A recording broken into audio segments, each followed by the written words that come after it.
Salut! Contente de vous retrouver aujourd'hui pour mon book haul du mois de février. Et il y a 3 piles, hein. Vous en voyez qu'une, mais il y en a une derrière, il y en a une devant et il y en a une là. Alors, je vous explique. J'ai des services presse, j'ai un concours que j'ai encore gagné et je suis très contente.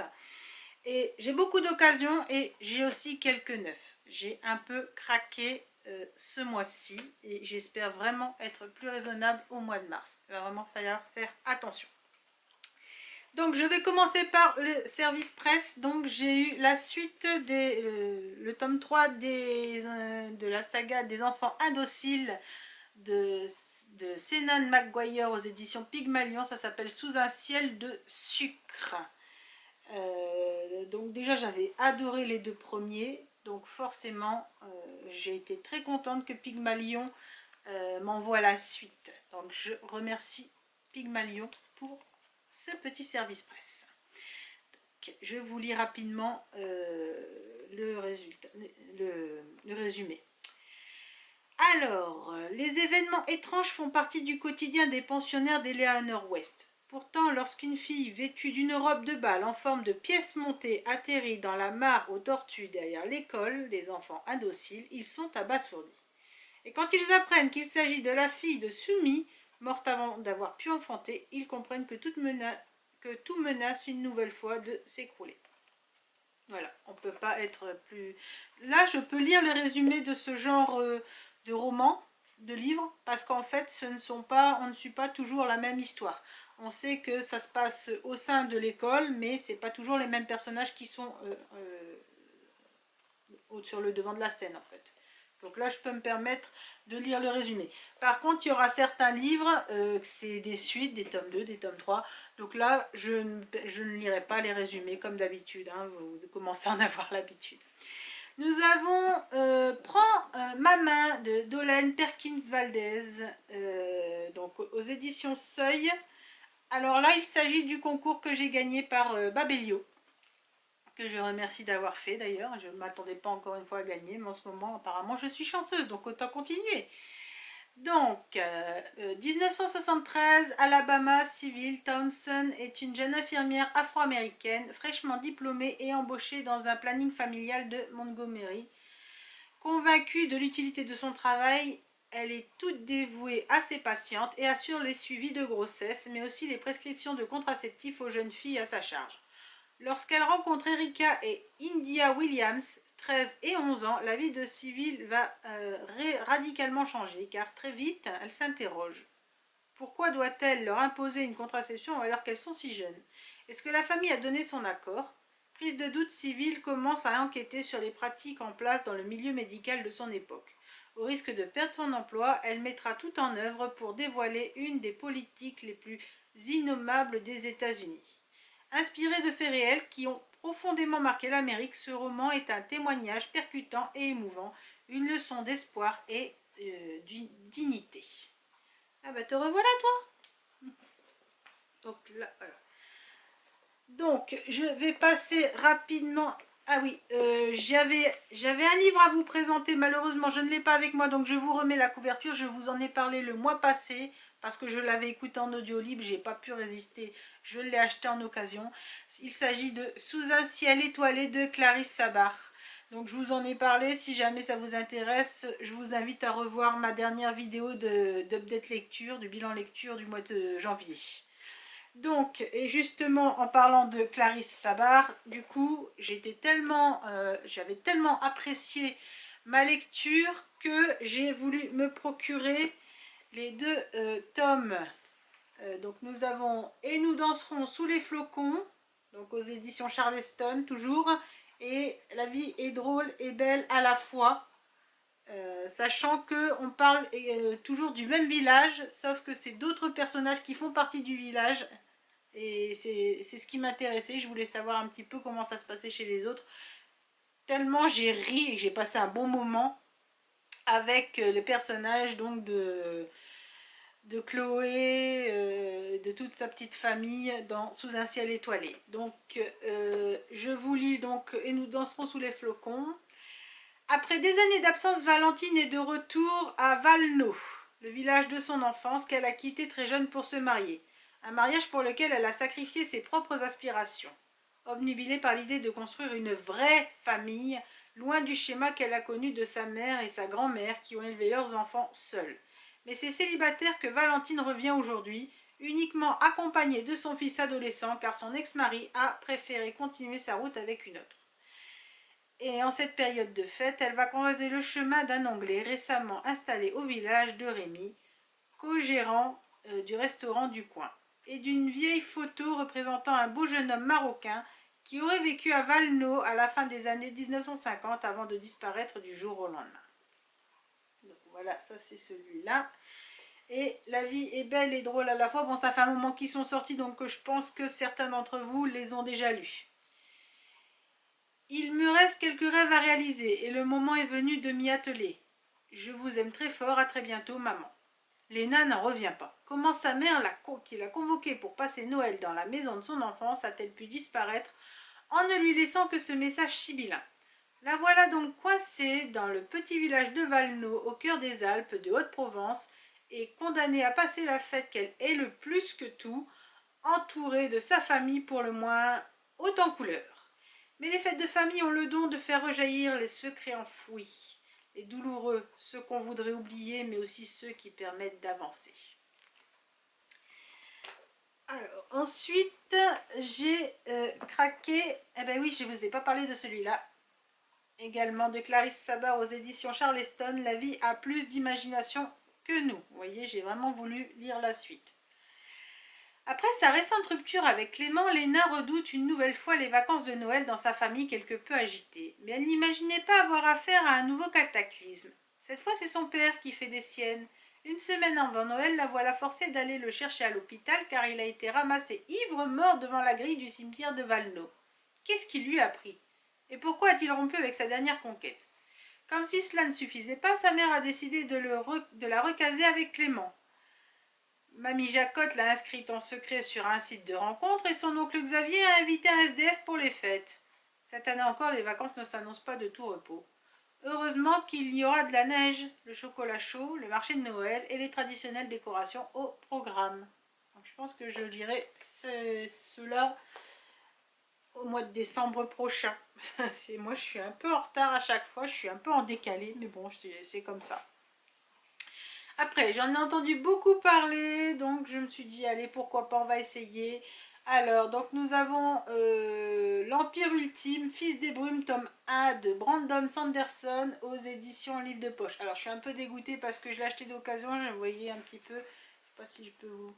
Il est un peu... Bon, c'est pas grave, au moins je vais le lire quand même si je suis un peu dégoûtée de l'état de la couverture. Les brumes règnent sur la nuit, le Seigneur maître sur le monde. Vin ne connaît que l'empire ultime des brumes de Lutabel, les pluies de cendres et le regard d'acier des grands inquisiteurs. Depuis plus de 1000 ans, le Seigneur maître gouverne les hommes par la terreur. Seuls les nobles pratiquant l'allomancie, la précieuse magie des métaux. Mais Vin n'est pas une adolescente comme les autres. Et le jour où sa route croise celle de Kelsier, le plus célèbre voleur de l'Empire, elle est entraînée dans un projet fou, renverser l'Empire. Donc là, ça va être un peu plus une histoire de quête. Hein. Ça n'a plus rien à voir avec, les histoires de romances de Noël. Ensuite, donc là, j'ai préféré prendre la trilogie, bien qu'apparemment ça se lit indépendamment. Donc nous avons, alors je ne sais pas lequel est le premier, ni le deuxième, ni le troisième, donc je vous le fais au pif. Hein. Nous avons Le lilas ne refleurit qu'après un hiver rigoureux de Martha Hall Kelly. J'en ai entendu beaucoup de bien aux éditions Pocket. J'en ai entendu beaucoup de bien donc de cette trilogie. Septembre 1939, les hordes nazies déferlent sur la Pologne. Commence alors pour trois femmes que tout oppose un terrible et rigoureux hiver. Il y a Caroline, l'ancienne actrice américaine qui vit dans l'opulence, mais dont la guerre en Europe va bouleverser le quotidien. Kasia, cette jeune polonaise qui entre en résistance au péril de sa vie et de celle des siens. Et Hertha, que son ambition dévorante jettera parmi les monstres au point de s'y conformer. Toutes trois l'ignorent encore, mais elles ont rendez-vous au plus noir de l'hiver, au camp de Ravensbrück.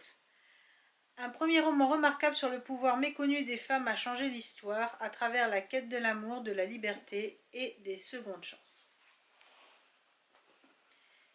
Donc, j'ai ensuite Le Tournesol suit toujours la lumière du soleil de Martha Hall Kelly, toujours aux éditions Pocket.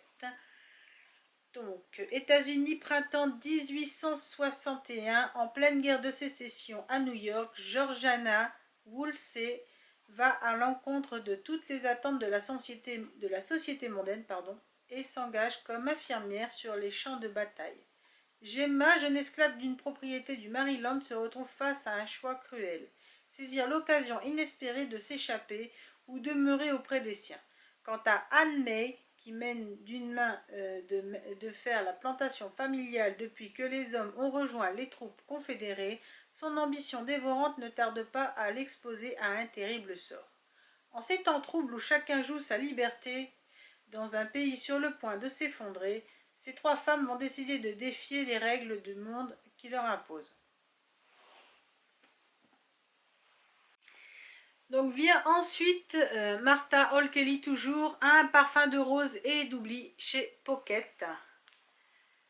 Donc 1914, si l'ombre noire de la guerre se déploie sur la vieille Europe, c'est une autre menace rouge, celle-ci, qui guette la Sainte Russie. Dans le tourbillon révolutionnaire qui bientôt s'empare de Saint-Pétersbourg, trois femmes s'apprêtent à vivre les heures les plus tragiques de leur existence. Sophia l'aristocrate, dépouillée de tout et jetée sur les routes de l'exil. Elisa l'américaine philanthrope, sans nouvelles de ses amis russes. Varinka la paysanne, au cœur lourd d'espoir et de contradictions. Entre ces trois femmes, un seul combat compte vraiment. Il s'appelle Max et c'est un enfant. Alors c'est marrant parce que tous les Martha Hall Kelly, c'est trois femmes différentes à chaque fois qu'il y a dans les romans. Donc à chaque fois, je suppose que ce sera des chapitres alternés. Je pense, après je verrai au moment où je commencerai à faire la lecture. J'ai pas pu résister, il fallait que j'achète une de mes autrices chouchou. Embarquement immédiat pour Noël de Karen Ponte aux éditions Fleuve. Donc, les jumelles Carpentier sont aussi proches que différentes. Et la période de Noël ne fait pas exception. La première ne rêve que de chalets sous la neige et de feux de cheminée. La seconde de sable fin et de cocktails rafraîchissants.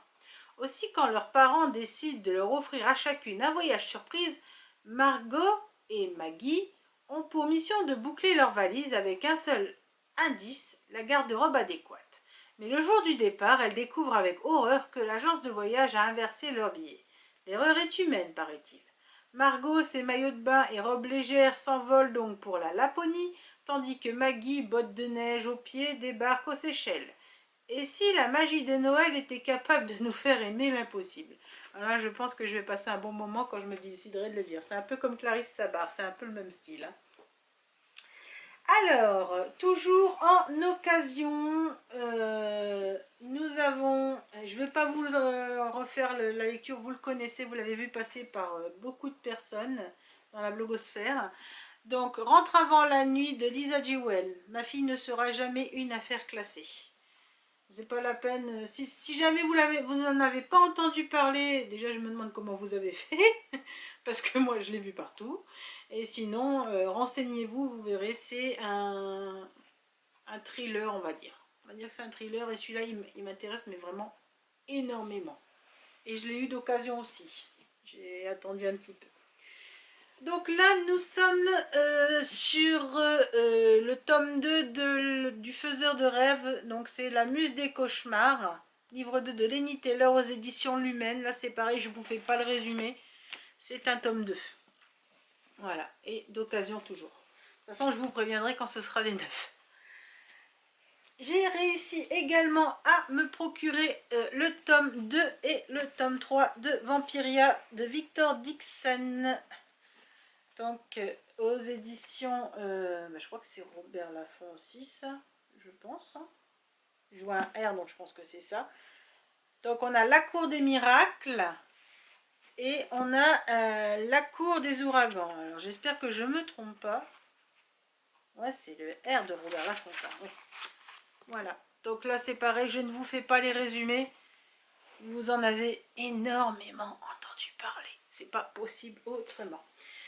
Le tome 2 également de Sœurs de sang qui s'appelle Feu sacré, donc de Niki Po Preto aux éditions Lumen.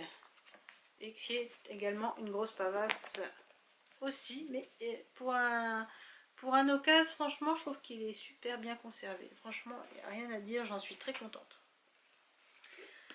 Ensuite, là c'est pareil, j'ai lu La couleur du mensonge que je me suis procuré le mois dernier et j'ai adoré. Donc forcément, je me suis procuré Le parfum de la trahison, livre 2 de Erin Beatty aux éditions Lumen. Et Le goût du danger, le livre 3 de Erin Beatty également. Donc voilà, je vous en parlerai plus en détail donc de La couleur du mensonge qui m'a bien plu dans l'ensemble. C'était une lecture commune avec ma binôme Audrey que vous pouvez retrouver sur Le Coin d'Audrey. Après, alors celui-là je ne le connaissais pas mais la couverture ne m'emballait pas, mais en me renseignant un petit peu sur le résumé, j'ai dit allez on va essayer. C'est comme un parfum d'éternité de Francisco da Conceição, j'espère que je le dis bien, aux éditions J'ai lu. Donc c'est une épopée féminine sur les sentiers du passé. 1988, Caroline, 35 ans, est une jeune romancière qui s'adonne aussi à la rédaction de biographies à partir des témoignages de résidents en maison de retraite. Dans l'une d'elles, elle rencontre Marie, âgée de 87 ans.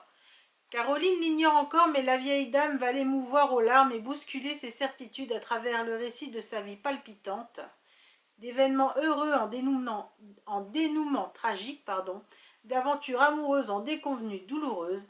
L'écrivaine est emportée dans un XXe siècle mouvementé qui la conduira du Paris bellevillois aux guinguettes lilloises, en passant par les deux guerres et les années folles. Voilà. Ça c'est vrai que moi ça m'intéressait un peu, j'aime bien avoir un peu les histoires de famille comme ça. Ensuite j'ai voulu celui-ci que j'avais commencé à lire à la médiathèque mais je n'ai pas eu le temps de le finir et le livre était prenant, donc j'ai dit tant pis, je l'ai trouvé pas cher d'occasion. Donc Le plus doux des poisons de Nathalie Mahé aux éditions Big Bang. Il y a un tome 2 mais pour l'instant je ne peux pas me le procurer, on verra ça plus tard. À 16 ans, Zaru a toujours rêvé de quitter sa petite ville natale. Malheureusement, dans un monde régi par la magie, la jeune fille n'en possède qu'une forme très simple, celle de communiquer avec les animaux qui la condamnent à travailler dans les écuries de son père. Alors que le roi relance une tradition ancestrale, une course à travers le désert entre ses héritiers dont le vainqueur accédera au trône au prix d'un sacrifice humain, un somptueux banquet est organisé au palais. Zaru saisit sa chance de s'y inviter. Mais l'innocente escapade tourne à l'erreur fatale, car la jeune fille attire l'attention des deux princes et se retrouve au cœur de leur rivalité venimeuse. Sa seule chance d'y survivre va être de tenter d'adoucir les individus les plus dangereux du royaume. Et c'est le premier tome donc d'une duologie. J'ai vraiment hâte de continuer ma lecture de celui-là quand je pourrai. Ensuite, j'ai craqué pour Un autre bleu que le tien de Marjorie Tixier aux éditions Fleuve. Là, c'est pareil, je l'avais emprunté à la médiathèque, mais faute de temps, en 3 semaines de temps et 2 enfants à charge, c'est difficile de pouvoir trouver le temps de tout lire. C'est pas possible. Je ne raconte ce rêve à personne, alors il reviendra. Ainsi vont les songes qui ne se laissent pas découdre. Restée mutique suite à un traumatisme dont elle n'a aucun souvenir, Rosalie vit à l'abri du monde depuis 20 ans, enfermée dans son univers feutré, protégée par son sauveur devenu son mari. Un jour, attirée par les thermes de la ville, elle qui craint pourtant l'eau, elle rencontre Félix, une femme sportive et volontaire. Brisée par un tragique accident, fascinée par sa force de caractère, Rosalie se résout à abattre le mur du silence derrière lequel elle est terrée pendant si longtemps. Portée par un style poétique et envoûtant, Un autre bleu que le tien dresse le portrait entre force et fêlure d'une femme qui se bat contre son propre silence pour retrouver sa vérité. Et donc là, on passe au dernier d'occasion. Et il est sorti pourtant il n'y a pas longtemps, je l'ai eu pas cher et moi j'adore ce genre d'histoire. Histoire vraie de fantômes, à ne surtout pas lire le soir. Donc, des éditions de L'Opportun, de Eric Fearson, j'espère que je le dis bien aussi. Vous pensez bien, je vais le lire le soir. Eric Fearson est un chasseur de fantômes, un vrai. Plus tout à fait de notre monde, mais pas encore complètement dans l'autre. Ces spectres qui nous hantent parfois ont tous quelque chose à raconter. Paranormaliste et mentaliste, Eric Fearson propose un voyage au pays des ombres et des mystères, de l'incompréhensible et du ressenti. Découvrez ces apparitions fantomatiques remarquables, patiemment récoltées au fil des ans, dans les lieux les plus ordinaires ou des manoirs somptueux au passé mouvementé. Canada, Écosse, États-Unis, France. Pour écrire ces histoires déroutantes, fascinantes et parfois effrayantes, Eric Fearson a surmonté tous les obstacles pour les documenter de la plus rigoureuse des façons. Dernier détail qui a son importance, toutes ces histoires sont vraies. Encore mieux. Un livre à ne surtout pas lire le soir avant de vous endormir. Bonne lecture. Je le lirai le soir. Moi, je suis comme ça. Alors, on passe aux nouveautés. Bon, vous voyez, la pile a considérablement diminué. Donc, j'ai pas pu m'empêcher de prendre le tome 2 de The Savage Song, Monster of Verity. Donc, c'est Our Dark Duet de V.E. Schwab aux éditions Lumen. Donc, c'est le tome 2. Il est toujours comme le 1, il a l'air toujours aussi superbe. Ils font vraiment du bon boulot niveau couverture. Ensuite, j'ai craqué pour une magie teintée de poison de J.D.I. Lin aux éditions Stardust. Déjà, la couverture m'intéressait, mais quand j'ai lu le résumé, j'ai dit banco. Donc, Ning a perdu sa mère. C'est elle qui lui a administré, sans le savoir, un thé venimeux qui lui a été fatal et qui pourrait à présent être également mortel pour sa sœur Shu. Un jour, Ning entend qu'une compétition s'organise pour trouver le plus grand maître de la magie des Shannon du royaume, un art ancestral de la préparation du thé, où ce dernier peut se révéler comme un catalyseur d'émotions ou encore une arme. Elle traverse alors le pays pour se rendre à la capitale. Le gagnant recevra une faveur de la princesse, peut-être l'unique chance pour Ning de sauver sa sœur. Mais entre les trahisons, les machinations politiques et la nouvelle amitié d'un mystérieux jeune homme au lourd secret, Ning devra être vigilante. Le danger semble teinter chacun de ses pas. Donc là, c'est le livre du thé, c'est le tome 1. Je ne sais pas quand sortira le tome 2, mais je vais me pencher sur la question dès que je le pourrai. Ensuite, et vous avez été beaucoup à l'acheter ou à l'avoir en service presse, Guild, la saga d'Oren, tome 1 de Raven Kennedy. Donc Romantasy, aux éditions Hugo Romance. Là, c'est pareil, j'ai pas besoin de vous faire le résumé, vous l'avez entendu, hein, c'est une réécriture du roi Midas. Et j'avais commencé également à le lire aussi. Je peux vous dire que ça commence pas mal. Je le voulais, j'ai craqué. Voilà, La joueuse de Sitar, le royaume des trois, tome 1, aux éditions Lumen de Johan E. Donc là, c'est pareil, je ne vais pas vous faire le résumé, vous l'avez vu, vous l'avez revu, vous l'avez revu. Vous l'avez revu passer, c'est pas possible, vous l'avez vu, forcément. Si vous vous intéressez à la lecture, vous les avez vus passer partout, aussi bien sur YouTube, sur Facebook, sur Insta, sur TikTok, tout le monde l'achète, donc, ou tout le monde l'a en service presse. Moi, je l'ai acheté, malheureusement, je ne peux pas avoir les services presse de Lumen, c'est dommage, mais bon, voilà. Mais je craque quand même à chaque fois qu'ils ont une sortie. J'ai voulu continuer la suite, et d'ailleurs il n'est pas encore déballé. Anne d'Inglesey de Lizzie Maud Montgomery, pardon. Donc c'est la suite de la saga Anne de Green Gables, où Anne et la maison au pignon vert. Donc c'est pareil, là vous connaissez aussi. Je ne vais pas vous le relire de toute façon, c'est la suite de Anne. Il faut savoir ce que c'est. Alors, je le voulais, je l'attendais de pied ferme, et celui-là, c'était le premier que j'ai reçu. C'est Inheritance Game, tome 3, de Jennifer Lynn Barnes, aux éditions PKJ. De cruelles énigmes, un obscur secret, Avery survivra-t-elle? Donc ça, c'est le tome 3, pareil. Je spoile pas la suite, je veux pas savoir la suite. Je vais d'abord lire le 2 parce que j'ai adoré le 1, et ensuite je continuerai avec celui-là.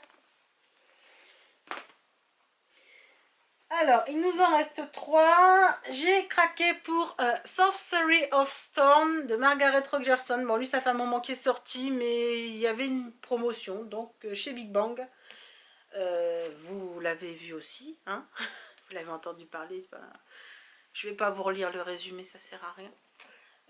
Donc j'ai fini quand même par me l'acheter parce que je veux savoir, j'ai déjà lu Enchantement of Ravens, je veux savoir ce qu'il vaut celui-là. D'ailleurs c'est le premier, celui-là, ils n'ont rien à voir l'un avec l'autre, hein, qu'on soit bien d'accord, mais j'ai été un peu déçue d'Enchantement of Raven.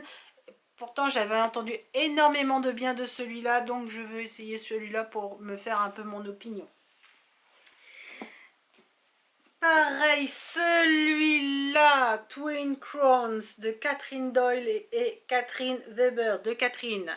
Un trône des jumelles séparées à la naissance qui portera la couronne aux éditions Bayard.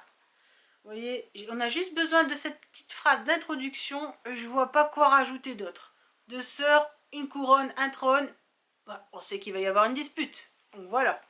Et franchement, la couverture, elle est sublime. Voilà. Et le dernier, pas des moindres, celui-là, quand je l'ai vu, je dis, ah oui, ça va m'intéresser. C'est Quand tu verras Sadie, de Kat Ellis, aux éditions Nathan. À Burden Falls, gardez les yeux grands ouverts. Donc, il paraît qu'avant de mourir, on la voit, Sadie. C'est ce qu'a toujours entendu Ava Thorne.